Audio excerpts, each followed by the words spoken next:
Hey y'all, welcome to Wild Blue. Now we've talked quite a bit about what kinds of different aliens there are and some of the things they do as far as abduction goes and implanting people. But the next question we're going to look into is, where do they come from? Are they from outer space? Are they from another dimension? Are they time travelers, or are they from right here on our planet Earth? Let's get on into it here at Wild Blue. Stick around.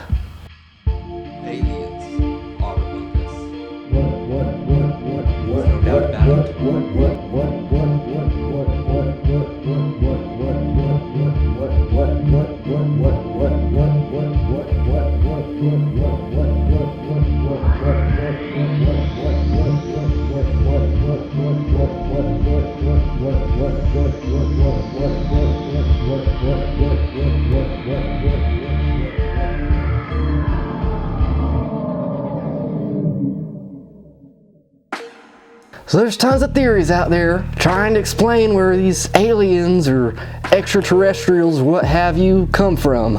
And many of these theories have been purportedly told to us by the aliens that people have encountered over the years. So let's get on into these theories here. So the first one we're going to talk about is the most prevalent out there, and that is that aliens come from outer space. Where you get the term space alien from.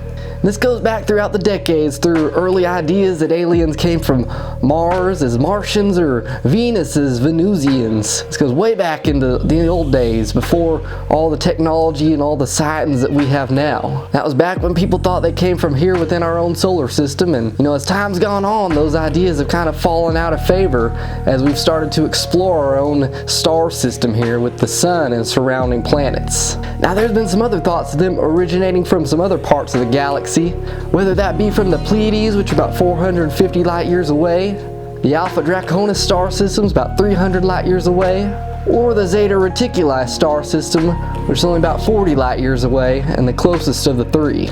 Now with these distances being so far, the only conclusion that we can come to is that if these aliens are traveling here to visit us, they've got technology that well exceeds what we've got.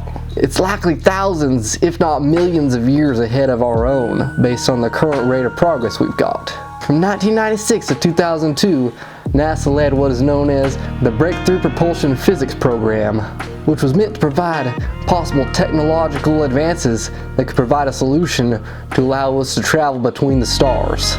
Now this program was canceled with the reason being that we were still at least 1,000 years away from any sort of technological breakthrough that would allow us to have even just the ability to understand how to do this, much less the ability to engineer what would be necessary to actually bring these physical theories to life. So the next theory that we're going to talk about is that these aliens are time travelers coming from the future, with many proponents believing that they're actually humans millions of years in the future after we've evolved to some new type of being with a greater mind capability, and their purpose is to warn us of some future cataclysm or introduce us to some sort of future technology. Now this one certainly leads to a lot of questions as to how or why they would come back to warn us, and how it is that by doing so they wouldn't damage their own future through some kind of paradox, but that's a topic for another video. The next theory I have to discuss here is that these aliens are from right here on our planet Earth, living right within our own planetary sphere. In this case, the aliens would basically live within Earth. This theory goes along with the old hollow Earth theory, or interior Earth as you may have it.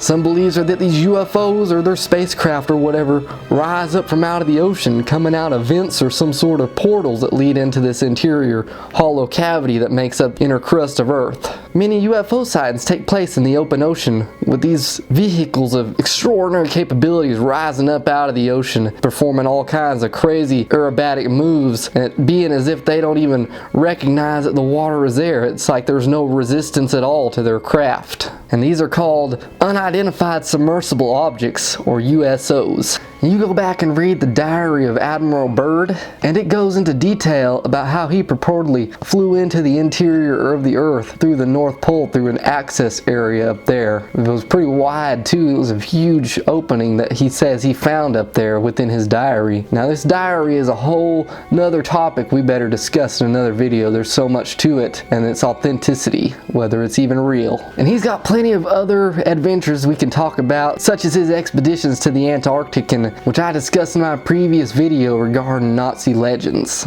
Now there's a lot of issues with this theory, especially having an opening in the North Pole, as you know, the North Pole's been thoroughly explored and visited many times throughout human history. And with all the satellites and aerial footage we have now, it's very unlikely that something like that would have been slipped by unless it was somehow under some sort of massive cover-up, which could be a possibility as well, but very unlikely.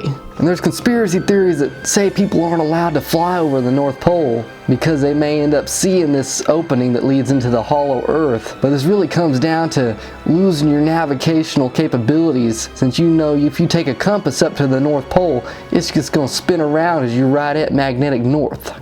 At the same time though, this goes back to your trusting of the institutions out there that are responsible for distributing and disseminating this information to us. We are subjects in many respects to only receive the information that they want us to see. And the final theory that I'm going to discuss out there is that these aliens are actually some kind of interdimensional beings. Now that would basically be the ability of these aliens to open some kind of portal to another part of the galaxy or the universe, or even a whole separate universe, and it could even be a higher dimension than the one in which we occupy. With that in mind, these aliens would have capabilities beyond even our comprehension.